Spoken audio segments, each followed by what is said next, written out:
ಏನಣ್ಣ, ಈ ಫೋಟೋ ನೋಡೋ ಬದಲು ಅದಕ್ಕೆ ಫೋಟೋನ ದೊಡ್ಡದಾಗಿ ಎನ್ಲಾರ್ಜ್ ಮಾಡಿಸಿ ನಿನ್ ರೂಮ್ ನಲ್ಲಿ ಹಾಕೋ.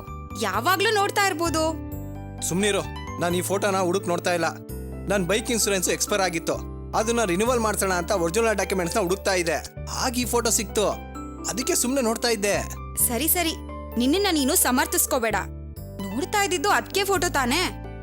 ಅವ್ರು ಯಾವತ್ತಿದ್ರು ನಮ್ಮನೆ ಸೊಸೆಯಾಗಿ ಬರೋರು.